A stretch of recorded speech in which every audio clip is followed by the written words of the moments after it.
There's an old saying that every dog has his day. I want y'all to know, little shum. Every child of God has his season.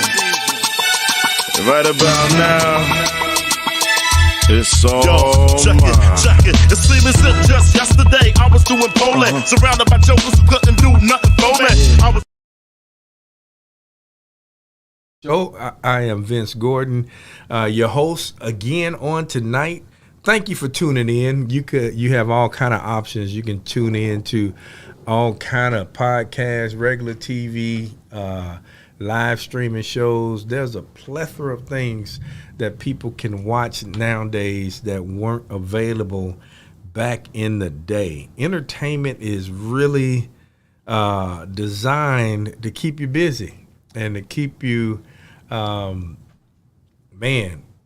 tamed. I tell our young folks, entertainment comes into the eye gates and the ear gates and is there to tame you. I thank God for We Believe TV, is because it's a platform that gives you entertainment that can educate you, that can motivate you, stimulate you to go on and do great works. And on tonight's show, the Proven Wrong Show, I have a special guest tonight, and I love to stay relevant. And this young man, we met a few months ago now. It's been a few months. Time is passing by. His name is Will Mullin. And Will is here to share his testimony tonight on the Proven Wrong Show, and we're going to give him an opportunity to go way back. But as you see, we have a lot to talk about as it relates to still in this city with crime, racial tension all across the country. And now, while we were at camp last week, Roe versus Wade was overturned, and folks are fuming, signs and protesting. We woke up to a different. Oh yeah, we were in the mountains. Climate, yeah. We were in the mountains for a week with no cell phones, no internet, none of that. But it was beautiful. We were at a teen resort, the Young Life Camp in Brevard, North Carolina. We took 55 folks of color. High school students as well as adult leaders that went with these high school students. And we got to the mountains, and I tell you, it was beautiful. A lot of the young people we took to camp has never been out of the city of Jackson. Yeah. And so, you could tell. Yeah, you could tell. You could tell. They were in awe of the mountains, of all of the trees. I said, Mississippi doesn't have mountains. We have molehills. Molehills. You know, and so they got a chance to see real mountains, and they got a chance to climb a mountain, you know. In the middle of the night. Yeah, and Will did as well. And so we got a chance to do a whole lot of stuff. But while we were away, the world kept going. You know, we were in a utopia. No sirens, no gunshots. Beautiful nature calls, the big bullfrogs out there croaking at night. Kids chasing bullfrogs, light bugs. But it sounds like a deep woods backpack trip. But it wasn't that. It was a teen resort. Oh, it was pretty resortful, yeah, I would say. Yeah, it was beautiful. And so, but while we were away, Roe versus Wade was passed, and so that brings us to tonight in the Proven Wrong Show. We're going to talk a lot about a lot of things, but one of the things I do want to talk about is being able to come to the table and have a discussion about differences, opinions, because this country is what makes America great. Is folks have a right to choose. Folks have a right to, you know, we're not forced to believe in any particular religion. We're not forced to go to any church, or forced to not to be able to go to church. You know, I lived in Japan for 3 years, where you know, I went to a church that was underground, and it was called Shibuya Harvest, and it was beautiful. But it was a reflection of the kingdom. You had some of everybody, but we were worshiping underground at a hotel, because over there, you're not. Christianity is not the religion of the country, especially then. Back then, especially then. And I believe Shibuya Harvest had a lot to do with the revival back then. But in America, you know, a lot of things that we take for granted are slowly slipping away. And if we're not careful, and if we as believers can't come together and have a discussion, and then not only have a discussion, but have a biblical discussion in love, sharing the truth in love is what we're supposed to do. And so this morning, we were in a Bible study. Will and I are partners at a Bible study group. That's what we met with about, at one point it was 12 of us. And it was Probably 8 or so. yeah, eight or so. it was 10 this morning, Yeah, but on a regular yeah. basis, it's about 12 of us, and it's about eight white guys and 4 black guys on a regular basis. And so we get together and we pray, and we've been praying for this city. And these guys have been some of the great supporters of Prove 'Em Wrong. These guys have been some of the guys that helped me to say, go ahead and share that. You need to do it. Now's the time. You know, not only have they given their prayers and their time and their support, but they've given their resources with our billboard campaign, with the sign campaign, you know, and from that, we continue to pray for the city and say, God, what are we supposed to do as believers, as men, black and white men coming together? What are we supposed to do? How can we prove people wrong? And so tonight, Will is my guest. He's come from this Bible study this morning. We were both there together this morning, and we got to talking about the Roe versus Wade situation and the overturning of it, and some of the different signs and some of the T-shirts I've seen. And I shared this morning about one of the shirts that I saw, you know, because there's some creative people out there with some creative ideas. Maybe using it in the wrong direction, maybe. Yeah, and man, I shared that this morning, and I thought I was gonna get some chuckles, and it went crickets. I was internally chuckling, but mostly I was chuckling when I read the room and kind of saw the faces of all the others. I was just looking around, kind of like, you know.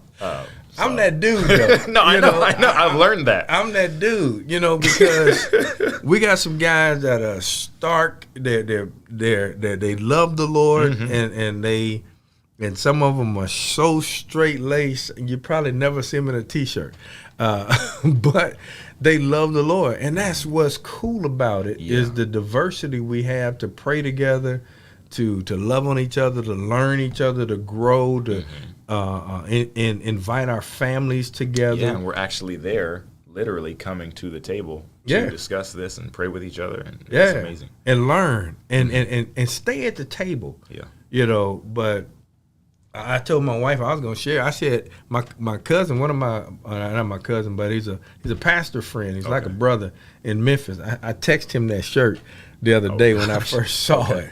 And he's a pastor. I said, man, what you think of this shirt? She said, man, you crazy. He blushed through the phone. Yeah, he said, you crazy. He said, did you come up with that? I said, I wish I did. I would market that, you know. But anyway, this is the Prove 'Em Wrong show. So we're here to talk about, and we're streaming. So if something come out of your mouth, it's live. So again, tonight, Will is our guest. There's the number on the screen. If you want to call in, we are live. You can call in. But we want to be able to come together and talk about all kind of issues. How do we get together? How do we prove people wrong? And we're doing that in that Bible study group. That's why I brought it up.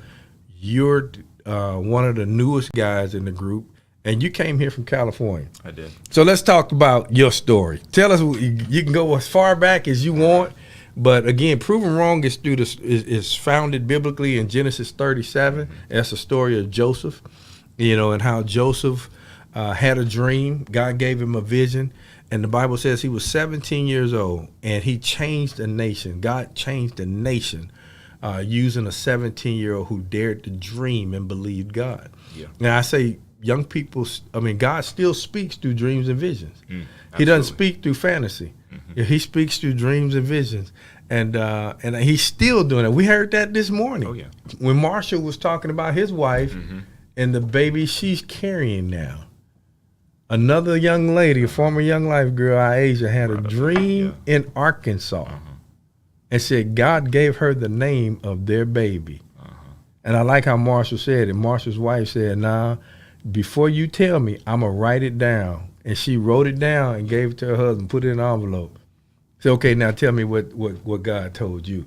I believe that's how it's supposed to be done. Yeah. Yep. Because if God speaks to you on my behalf, all he's going to do is confirm to me what he's already shared me. You know, some people will say, well, God spoke to me and told me you're going to be a lawyer. But God you didn't hear but that he yet. ain't told you that. Or people be like, God told me that you're going to be my wife. Like, I was about to go there. You're right. I was about to right. yeah, God said that. I didn't hear that. That's my house. Yeah. How is that your house and somebody live in it? Yeah, exactly. You know, no. Yeah. Whereas if the owner of that house had heard, you're going to give this house away to a person, and they might come up to you, and then that person. Right. So no, God, he's going to confirm his word. You know, it says his word won't return void. And so Aisha gave them the name after Jaslyn wrote it down. And when Aisha told what the name was, Marshall's wife, Jaslyn, showed him, and it was it. Grace on the Which even included the sex of the baby, because they don't know yet. Oh, it did? Yeah. Oh, man. Okay. Isn't that something? Yeah. So. But that's. Go ahead. That's surprising to people that haven't heard those kinds of things. But Right. to you or I, Yeah. or we know lots and lots of people who, you know, not to diminish any story, Right. but have heard many stories like that. Those miracles from the Lord aren't surprising. Right. They're not, you know, I'm not shocked. I'm in awe, but I'm not shocked. Yeah. You know? So. And it's encouraging. Yeah. And so with the way I am is my role and my makeup, I love encouraging folks. Yeah. That's what Proving Wrong is all about. Helping. How can I help encourage you to prove people wrong? Folks who have doubted you. Folks who said you wasn't going to be nothing. Said you was going to be just like your no good mama. You ain't going to be like your daddy was, you know. And young people have heard this. And Or they look at the statistics. They're continuing to hear it. Or they look at the numbers. They look at the numbers on paper, and it's like the numbers say that you are going to be this. Right. It's like, okay. Yeah. Well, I'm going to prove those numbers wrong, too. Right. And you know what's interesting is the number one organization that gives those numbers, PEW. Not my PEW, but the Pew Institute. The Pew Institute. And so even as I was coming up with this name, man, God was showing me, and it encouraged me that I wasn't hearing things when I heard the Lord said, prove them wrong. I was like, God, what does that mean? You're almost proving PEW wrong. Right. Yeah. But also the PEW stands for Pew, Church Pew. It's to prove folks wrong. We got to get young folks back into the church. We got to get believers who go on a Sunday morning to actually believe while they're going. Not just to go have church. Jesus say go make disciples. And I challenge pastors, come on, y'all, do more than just have church. Do more than the tambourine, the clapping and the singing, hooping, and then go home. Yeah. Look at your congregation. They dying. They struggling. Look at your congregation and see what they need. They need discipleship. Women discipling women, men discipling men, non-judgmental. Showing, he said, teaching them all things that I've taught you, and lo, I'm with you always. But we're not doing that. All we're doing is going on Sundays and having church. Staying half a day and going home, and our community is still jacked up. And pretending like the life we're living outside the church is not what we're living. When we walk into church, everything okay, you know, it's all good. You know, not everybody's got a story, but it's like, you know, on the way to church, your mom, your dad, they were, you know, cussing you out, all of a sudden, and you get in the church. Oh, happy Sunday, hello. Cussing you Hallelujah. out. Like, what? When I was youth pastor at New Horizon, I used to ask my youth, I said, raise your hand if you got cussed out this morning on the way to church. I mean, our private youth, I call them out. You know, I said, because I was that kid. And the parents are like, you better not say, my mom love her, sweet. Yeah. She did the best she could. And same. With 3 children, raising 3 children by herself with no child support. 7. My mom raised 7. Yeah, herself. so I'm glad you put that in there, because we need to be talking about your story, not mine. But I was that kid. I'm like, wait a minute, how you just? And then we two different women. It's the same lady that and boy, she was just, it would be funny. I was just like, but I knew then I didn't want that God. Yeah. But she did what she did do that a lot of women are not doing now. A lot of single moms are not doing now. And this is one of the things we want you to do, to prove folks wrong, she kept us going to church. She kept us going. She kept laying that foundation. Yep. She kept pouring that cement. She kept, you know, she may not have all the biblical words to say, she didn't, but all the stuff she said, I still remember. And isn't that amazing? It's like, It is. you don't have to be perfect, No. but you can't quit. You No. don't have to be perfect, but keep on going. Yep, keep pushing. Because a lot of people will be great and give up. Yeah, A lot of people will be good at something and still give up. And the person that's maybe not as good or doesn't have wasn't dealt the same lucky hand that strives and keeps going can actually make it. Right. And that other person that you thought was doing great gave up years ago. years ago. They just faking the phone. Yep. So tell us your story. We going to go ahead and introduce Will. Let us tell her. 7 children. Single mom, 7 children. Where do I begin? Yeah, where do you begin? Like he said, my name is Will Mullin. Originally, I'm from Santa Cruz, California. Just moved back to Jackson. I live in the Bellhaven neighborhood with my family, my wife and 2 children. I got a son, Kai, he's 4. My daughter, Ellie, is 17 months old. I'm from a family of 8. My father had my half-sister. Before he met my mom, they got married. They had 7 children of their own, and we've been close, all my siblings, ever since. Grew up in Santa Cruz, so very different climate, different culture, different way of doing everything from Jackson. Very different, but yeah, grew up in the struggle in many different ways. Went in and out of homelessness, in and out of poverty. Was broke most of my whole life, so that was very, very normal to me, but also grew up with some people that were broke like me, and I had a lot of things in common with them. But then also I think just with the faithfulness of my mom and having us in church and making sure that we all had personal relationships with Jesus, that opened a lot of doors for us to meet lots of different people. Not just people like me, people that were a different color than me, people that came from a different religions than me, different places.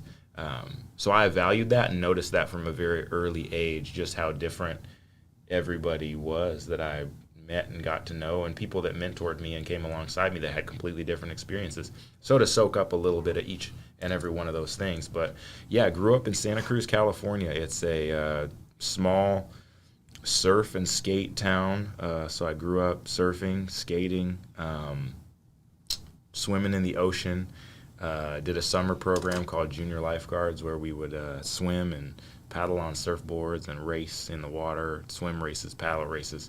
We'd surf, have little competitions, work out on the beach with your instructors. So it was an awesome program. Yeah, that was a lot of my upbringing. Those summers doing Junior Lifeguards was just awesome. It's like the best summer camp you could go to. So as our listeners are listening, some of them right now are like, what? Yeah. Surfing? Yeah. Paddleboarding? Growing up on the beach? I knew it was something different about this dude. Now, if we put our arms together, they almost about the same. We could be brothers. And if I took my hat off, my hair is kind of curly like yours. Yeah. But I want the audience to really know Will. Now, your dad is black. My dad is black. My mom is white. So Mixes, the TV show Mixes. Yes. Is that mixed-ish or the Mixed-ish? I guess that's called. Yeah, you know, you had Blackish. Yeah. And then you had Mixes. Yeah. And Blackish was about the black family. Yeah. That both had, you know, black parents and children were wealthy black families, so they were blackish. Yeah. They had to try to fit in. Yeah. Where Mixes was the story of the mom. And a lot of that I resonate with because they touch on cultural things in that show where it's like immediately. I only saw a few episodes, but each one I saw was like, you know, there's a little situation where there's a lot of little funny nuances in there that you relate to just growing up being mixed in a place where not very many people are mixed. So that's a similarity I think with everywhere. There's not very many mixed people. You're not going to find a whole bunch, but you're not going to find a whole bunch of Wills in Jackson, Mississippi. Well, exactly. So I didn't find a whole lot out there in Santa Cruz, California, and I'm not finding a whole lot out here. So I'm okay looking, talking, acting different. Anywhere. That's okay. And so we had in our at camp, we had a young lady who was mixed. Yeah. You know, her dad's white and her mom's black.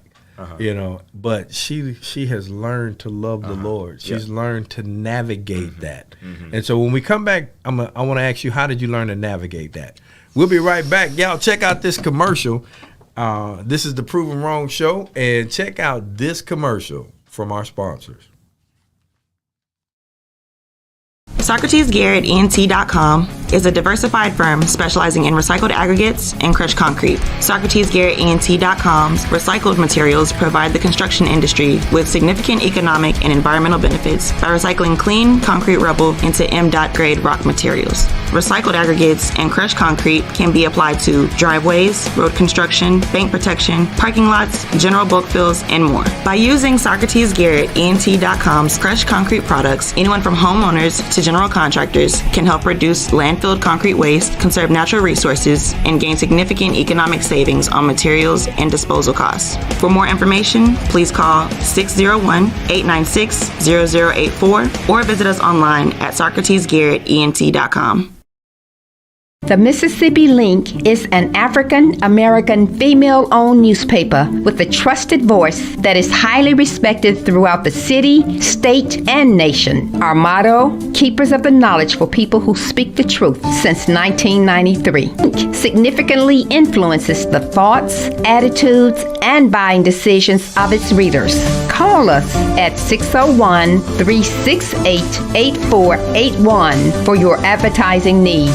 If you would like to receive a newspaper in the mail each week, our annual subscription is only $52 per year. That is only $1 per week for you to stay informed regarding many stories that you can only get in the Mississippi Link. Sign up today at themississippilink.com and click on Home Delivery.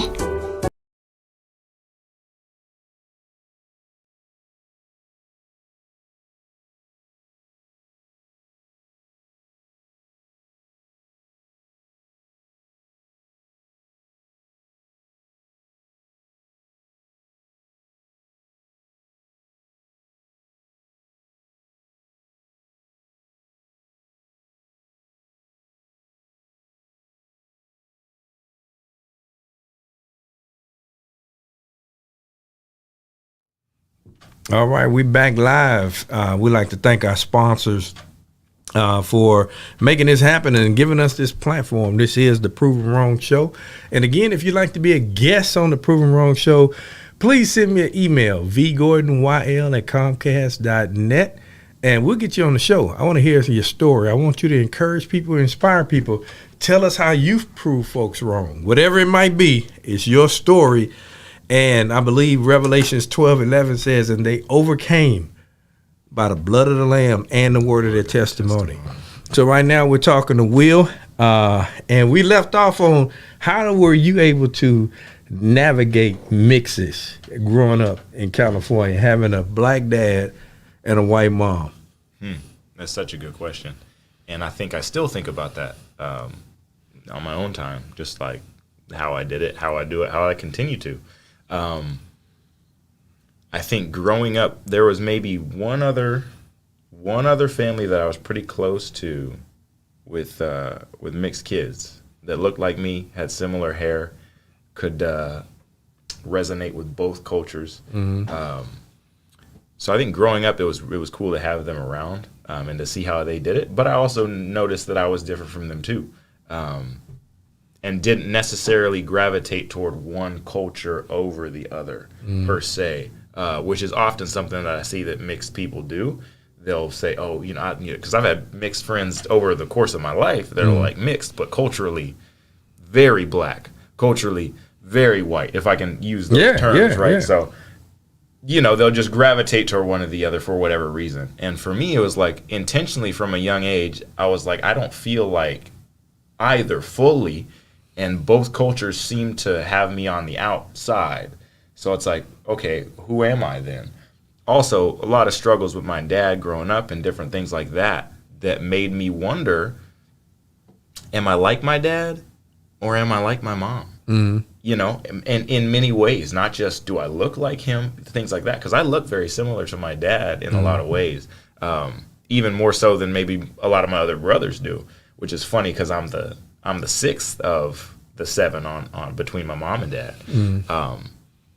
But if I look at old pictures from my dad when he was my age, he looks like me with short hair, same smile, same eyes, same thing. So again, growing up, I wondered, okay, am I like my dad or am I more like my mom? In my heart, in my spirit, who am I like? And that also, when you're a little kid dealing with those questions, you don't know how to navigate that. So here I was caught between my mom and my dad, who had a rough relationship by the time that I was like 3. Then my family and I went homeless for a while, and I blamed a lot of the stuff that I went through and that we went through on my dad, because I felt in my youth that was a direct correlation to his absence, and some of it was, to be honest. So were you guys homeless with your dad with you? No. Or were you homeless because he left you? Shortly after he left, we were homeless. I got you.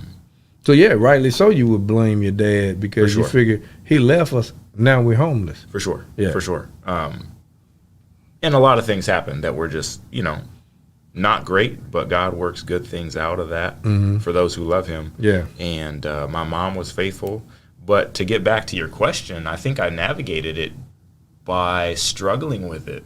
Honestly, I wrestled with it for most of my life. Who am I? Who is Will? What's he like? What does he like to do? And then weighing those things that I like to do with, am I allowed to like those things? Are those things that this culture accepts as normal, or are they not? So at that young age, and you were trying to navigate this stuff by yourself, this deep stuff. Yeah. Did you have another adult somewhere, or uncle, or a teacher, or a coach, or somebody that was there to constantly encourage you? Because it makes me think, remember, Proven Wrong is for us to share our story, but then help others learn how to navigate through it. So did you have, as you look back, was there some caring adult in your life where you could ask these questions, or did you have a relationship with the Lord at an early age where you can pray and ask God these honest questions? Because I'm thinking about the guys that were in our cabins at camp. We had 24 guys or something like that, 26 guys in our cabins, between both cabins. Young black guys, most of which don't have dads in their home. A few of them, the guys in our cabins, their moms died early. Yeah. Several of them, their dads died, or some of them didn't know their dad. So were there guys, older people, as you look back, that were there to help you navigate those, or what? Absolutely. Who did you talk to? Absolutely. And after like 10 years old, there were more people that came around that I definitely welcomed in as mentors. But besides that, I would say my mother and then my brothers. Yeah. I come from a family that we got 5 boys and two girls in my family, and then my sister Danielle on my dad's side. So I grew up with my other 4 brothers. And y'all were close? We were very close. To this day, we are still very close, which I think is one of the blessings of the Lord as well, because I know huge families, they're not close. Yeah. Or small families, and there's 3 of them, but they don't talk. Right. And haven't spoken in years. Yeah. Or there's just 2. It's like you only got one other sibling to talk to, and you don't even talk to them. Right. From something petty. Yeah. Right? Yeah. And it's like, sometimes you don't talk, you don't even know why you don't talk.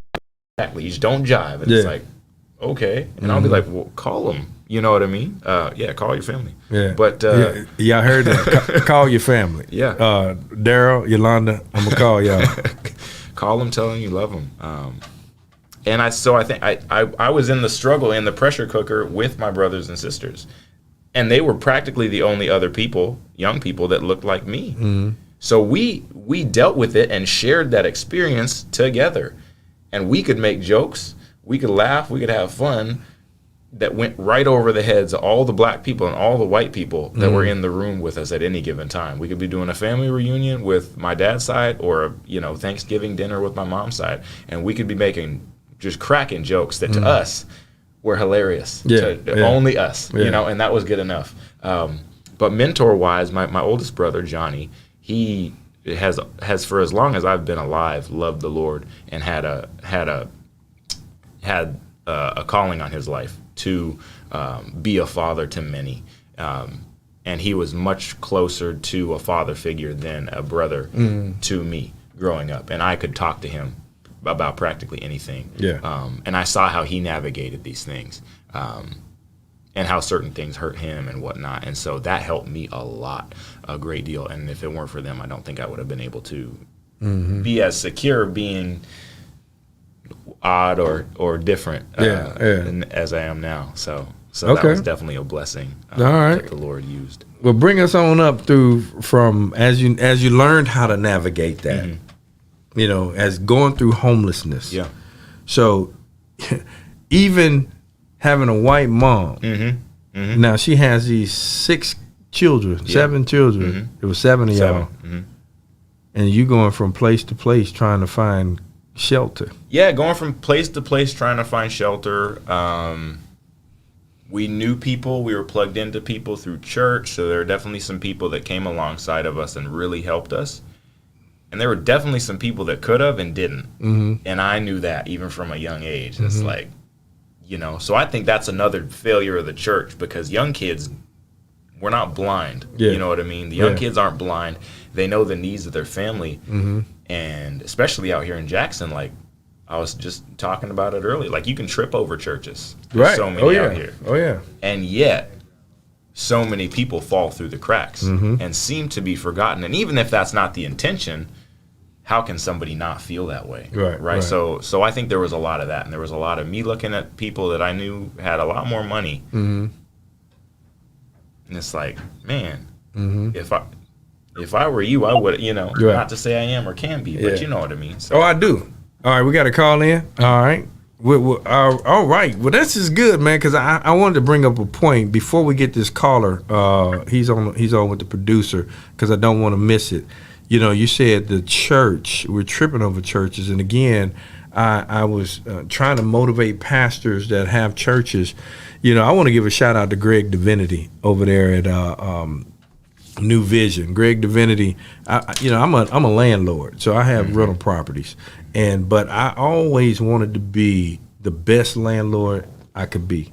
I grew up in L.A., South Central L.A., mom with 3 children. But we had a landlord, and I didn't know at an early age that we didn't own our house.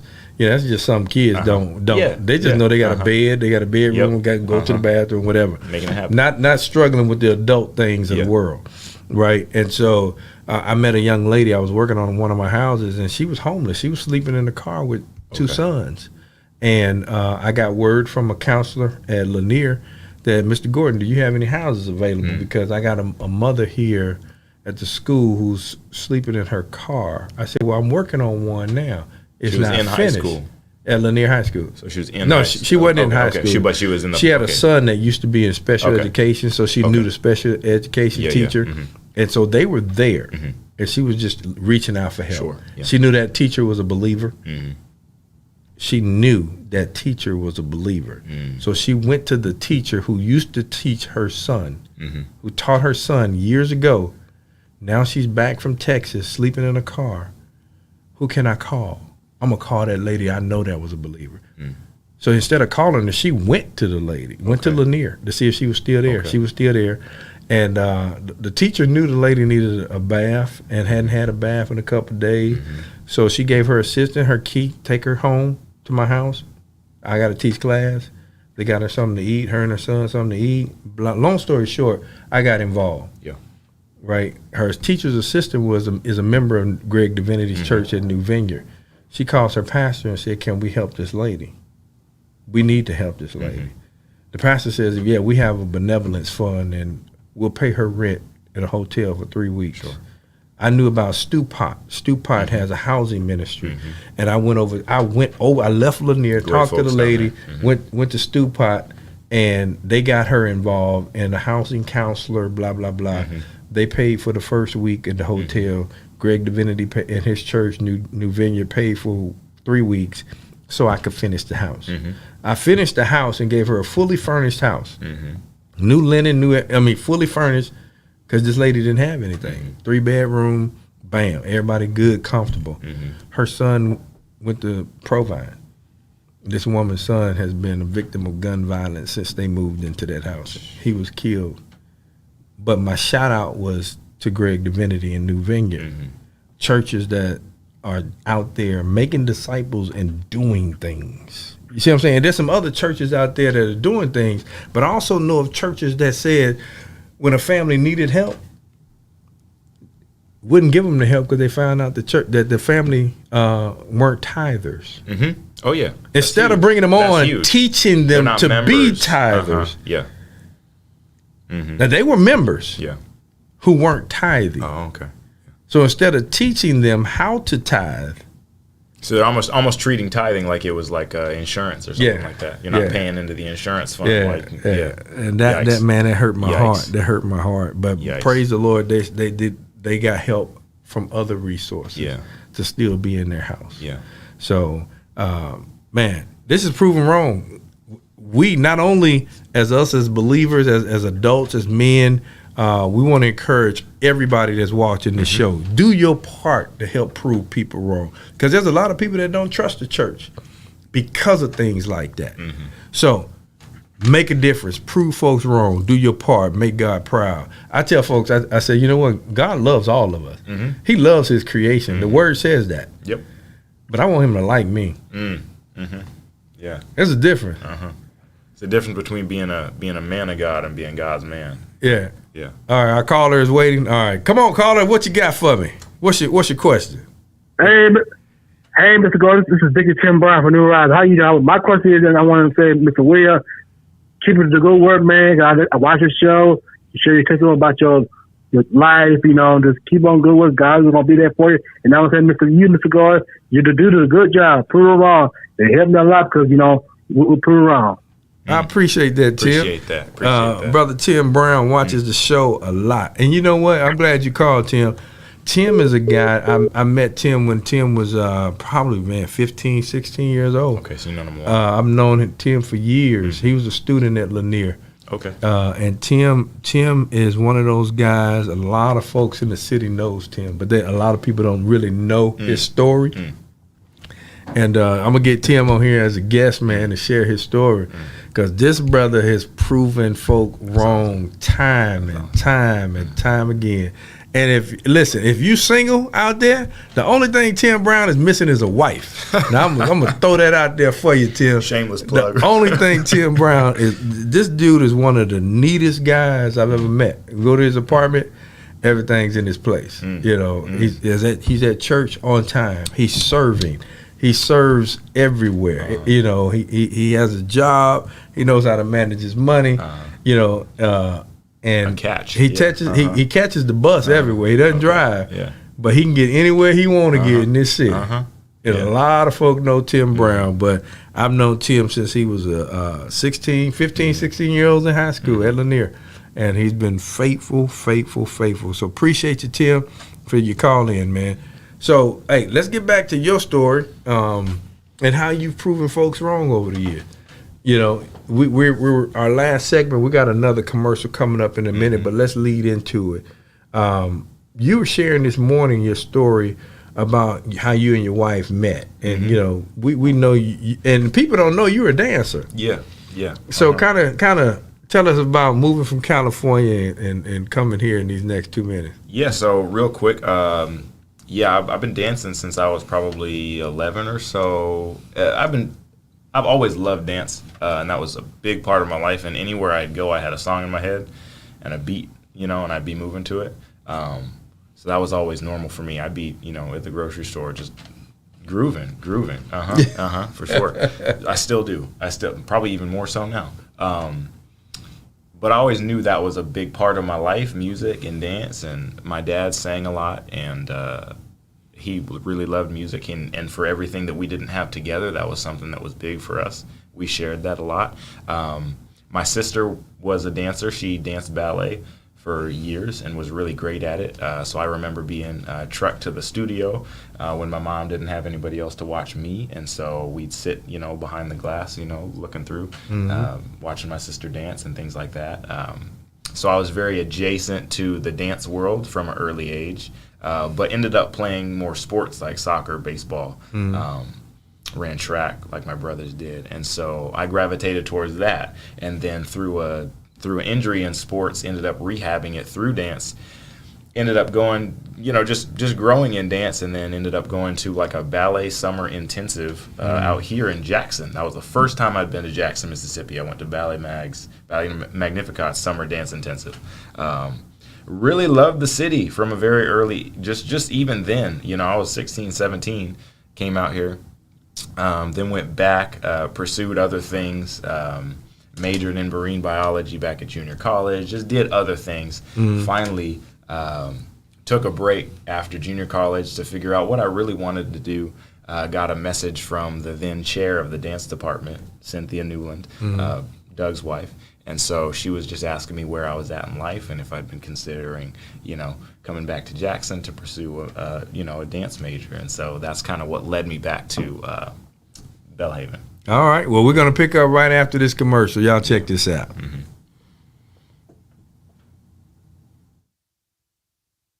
SocratesGarrettENT.com is a diversified firm specializing in recycled aggregates and crushed concrete. SocratesGarrettENT.com's recycled materials provide the construction industry with significant economic and environmental benefits by recycling clean concrete rubble into M.grade rock materials. Recycled aggregates and crushed concrete can be applied to driveways, road construction, bank protection, parking lots, general bulk fills, and more. By using SocratesGarrettENT.com's crushed concrete products, anyone from homeowners to general contractors can help reduce landfilled concrete waste, conserve natural resources, and gain significant economic savings on materials and disposal costs. For more information, please call 601-896-0084 or visit us online at SocratesGarrettENT.com.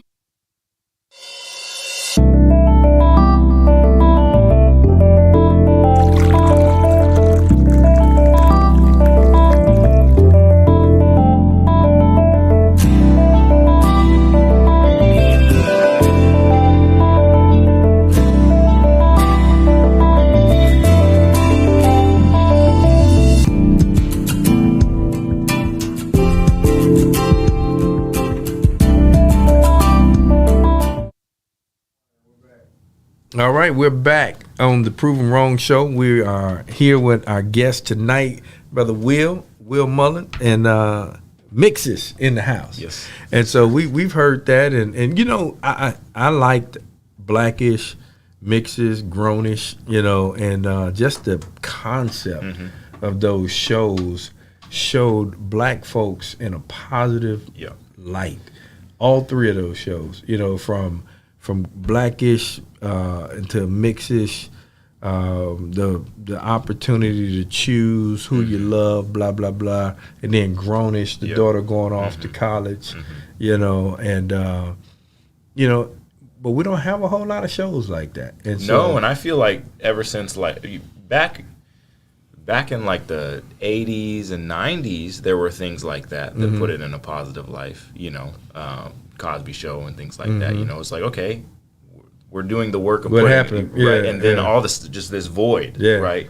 Man, I grew up watching Good Times. Exactly. And I didn't know. Yeah. This is how when kids are growing up in poverty, I didn't know I was poor until I saw and met people who had things. Yeah. Because everybody around me pretty much had the same thing. So I didn't know that I was poor. Yeah. And so watching Good Times, I didn't know they were poor. Good Times was a success for me because they had a daddy in the house. Right? Yeah. Yeah. Crazy. You see, even though they lived in the projects, they had a daddy in the house. Like beyond a car, beyond anything like that. It's like there's a dad in there. So and then they had a mom who was not the prettiest woman. Yeah. And so my mom was short and heavy set. My mother was 4'11". Oh, okay. So my mom kind of reminded me of my mom. And how she was a hard worker, could sew. If James had a button came off his suit, Flo, wait a minute. So probably a lot of those things culturally that you grew up with, I did as well in a smaller part because it was a bridge between my dad and I. And so if I'd ever be at my dad's apartment or motel room or whatever it was, that would be on TV. Yeah. Something just like that, because that was from his childhood, or even from, not so long ago for him. So I'd watch that. I'd listen to his music. That was just a natural part of my upbringing, because it was on when I was with him. And the Cosby Show, like you said, the Cosby Show had a mother, a father, successful black man, successful black woman, in raising these 3 children with, morals and beliefs and even Fresh Prince. You know, his situation at home wasn't the greatest, but then he comes to Bel Air, and it's like you got Uncle Phil, and you got, so an established family. So who are the heroes for today's youth? You see what I'm saying? Who do they look up to? What kind of family dynamics are they looking to? And with, like I said earlier, with all these live streams and all these other shows, they're not watching mainstream TV and quick anymore. Entertainment too. They're watching a lot of thug shows. They're watching a lot of violence. They're watching a lot of video games. And a lot of that stuff is produced by people that don't have, and it's also one or the other parent at home. It's also produced by folks whose business is entertainment. Oh, absolutely. When I tell you entertainment, it enters in through the eye gates and the ear gate, and it tames you. And it gets you to not live up to your full potential. A lion tamer goes into a cage with the king of the jungle and tames a lion to where now this lion, this beast, he was created this way, can now be tamed to act like a Persian cat. A little puppy dog, It's like, because he's entered in mentally, exactly. Right? So that's what's happening in our community, especially with our men. But in our community, our young people are being entertained, and it's not just the young men; it's the young ladies. One of the top shows out there is P Valley. And man. My niece, she introduced us to P Valley. She said, "Come on, Uncle Vince, come on." I think I've only seen like watch a commercial for that. And I'm like, wait a minute, what is and the this? first time we watched, I was like, whoa, what's this you watching? Now she's grown, but she wants to introduce this to my wife and I as normal. I said, baby, this ain't normal. Back in your day, that would have not flown. For this generation now.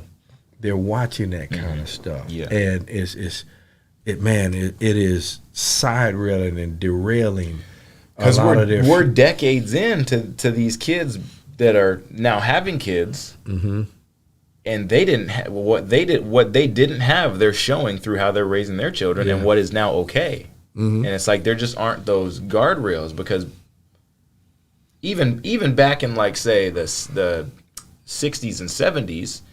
Even in inner city communities, there were a lot more kids that had their mom and their dad. Oh yeah, Even if it was a hard situation. Yeah, it may have been a hard situation, but in the '60s, black family, black love was there. Huge, and then they fought it out and they made it work. And it's come the '70s, with black exploitation movies and this, that, and the other, we saw ourselves. But then also you started love and happiness. Something that make it do wrong, make it do right. And so with the music coming along, and the drugs with the music, and all that, and folks start looking at things a little different, saying, "Wait a minute." And so things change. But anyway, that's a whole nother subject. But this is the Proven Wrong show, and I always want to try to make sure you can share your story. So you got 12 minutes, a little over 12 minutes left to talk about, because. We're in a situation now in America where Roe versus Wade is now overturned, and people are being attacked. People are being, ladies are being told what they can and can't do with their own bodies. People in office are making rules and laws, thinking they can.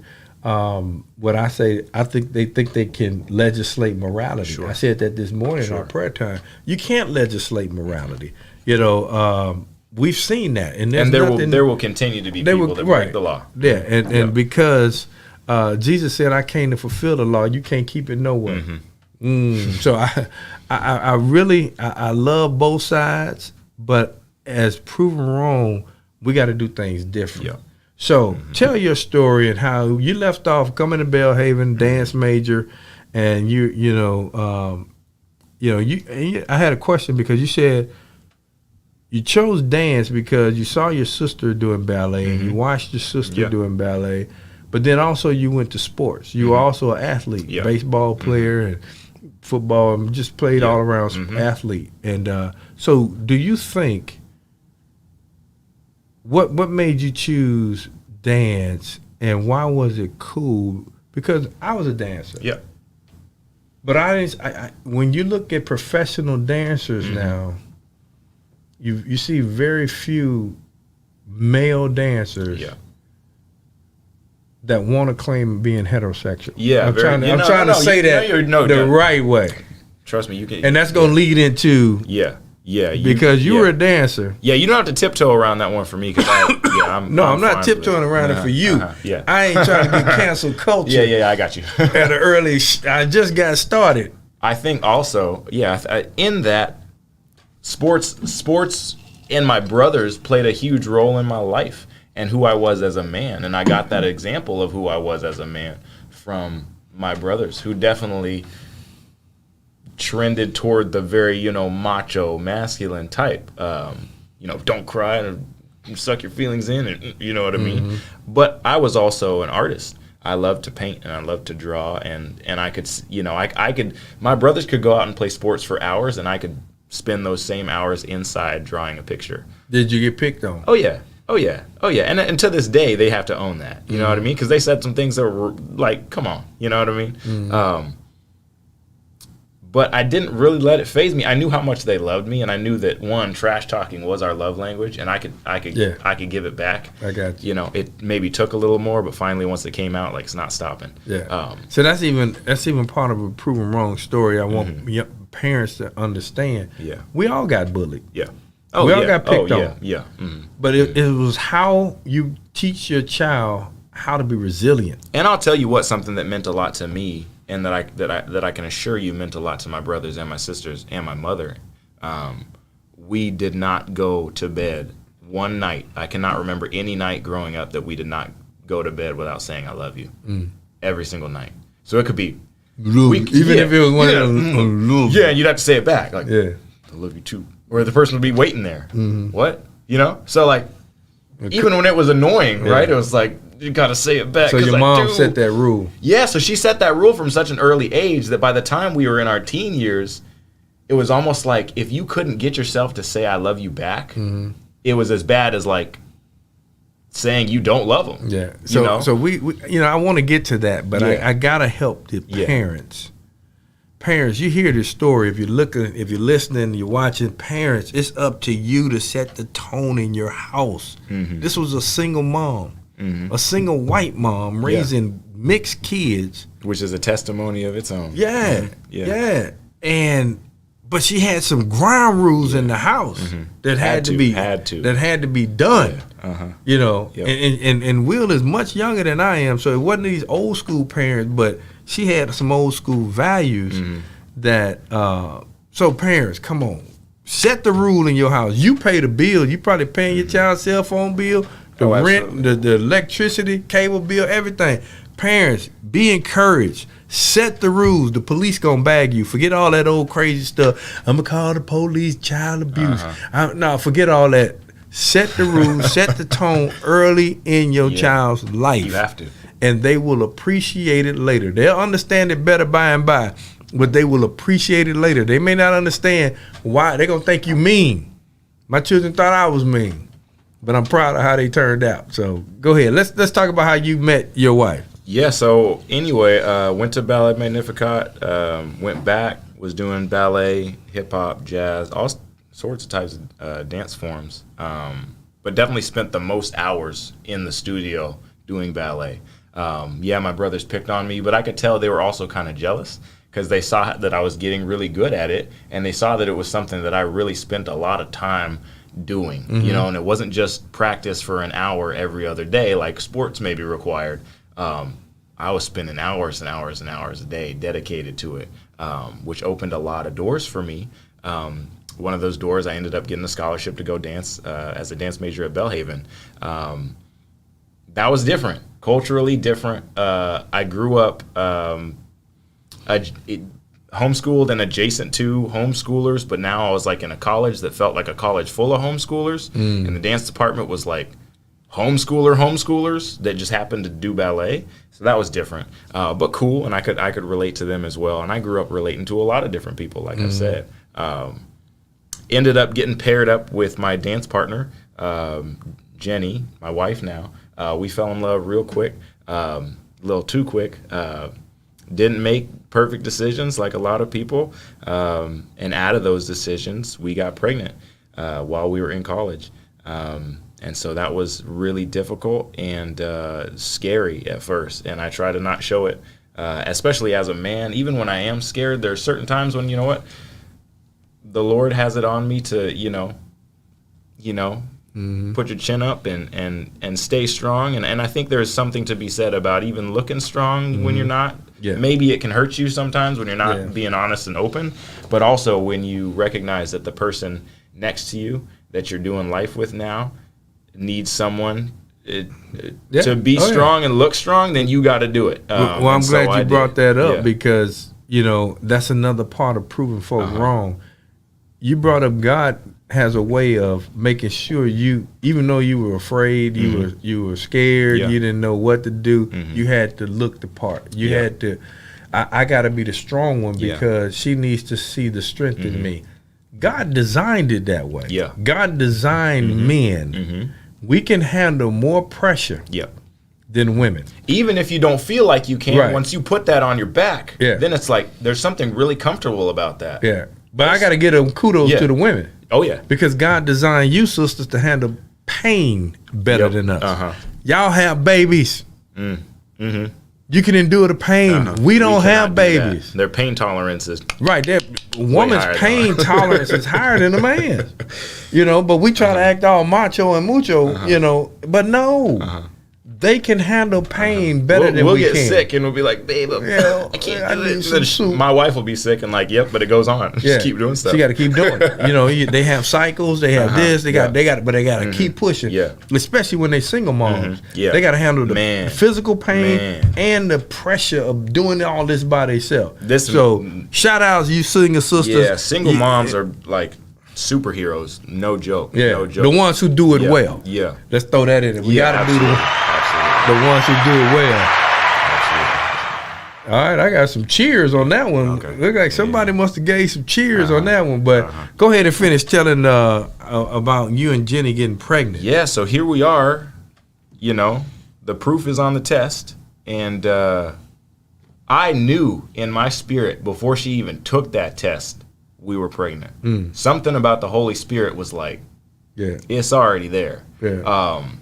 Because she had told me, like I missed my cycle but by X amount of days, but it's that's happened before. La, la, la, la. When she said that, I was like, oh, okay. One of those ones where you look away and you go, and right in that moment, it was like, this isn't a gimmick. This is real, and I knew it.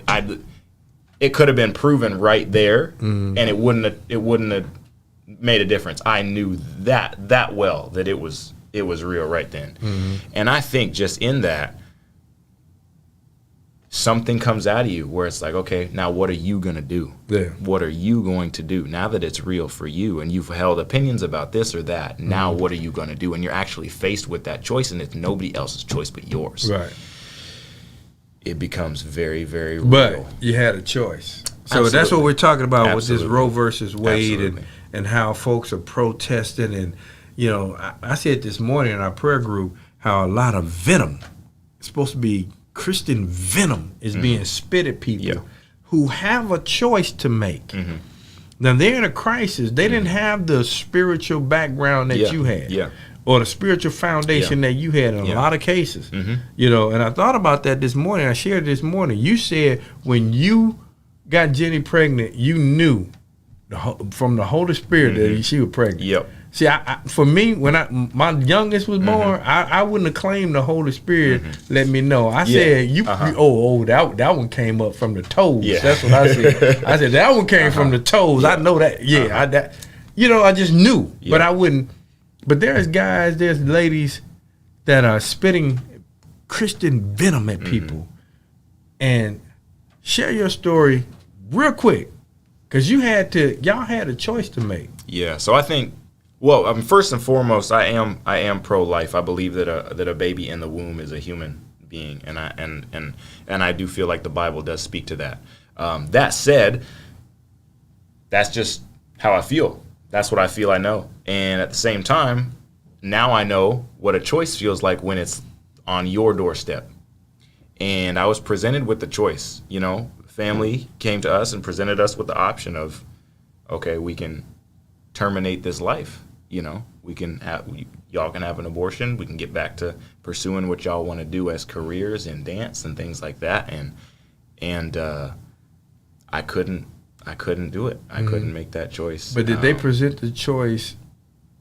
We can get rid of this life, or did they say you guys can have an abortion? They may not have seen it as life. They wouldn't have seen it as life. They didn't see it. And even even if life. they did, in that conversation, they wouldn't have spoken about it that way, right, because it makes it more appealing to not mention it as as life, right? That's easier. It's easier to talk about it that way. Yeah, naturally.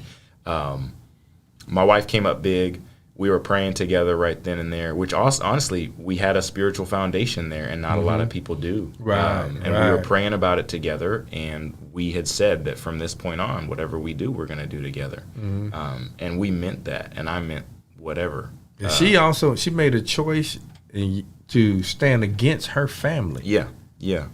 But and to stand with this child and stand with this black man. Yeah. That I'm gonna have this baby. Yeah. And y'all are still together. And y'all are proving folk wrong. We are. And I think that the statistics are pressing on us. And even if you can't pinpoint one person that's saying something that you're trying to prove wrong, the stats are there, right? And it's on paper. And me growing up, I knew what the statistics were for me. Being raised in a family without a father around, the stats say I'm going to either get shot and killed. The stats say I'm going to get my baby mama pregnant and then dip out. Or the stats say that I'm going to be a terrible father. Or the stats say that I'm going to write this, and this. It's going to be a failure either way, right? And it's like, okay. So that was all pressed on me. I knew that feeling. And here I was like, okay, now we're pregnant. Who am I going to be? Am I going to prove people wrong? Am I going to prove the statistics wrong? And we've done that to this day, and we continue to do it. And you will continue to do it. And we will continue because you surround yourself with men now who are praying with you. 100%. And your foundation is solid. Yep. So I appreciate you being on the show with us tonight absolutely. and helping folks understand. Proving wrong is here. Come share your story. Come share your testimony and prove people wrong. Yep. God bless you.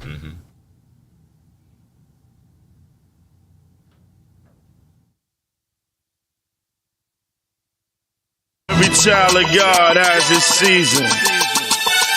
Right about now, it's all check it. It seems as if just yesterday I was doing pole, surrounded by jokers who couldn't do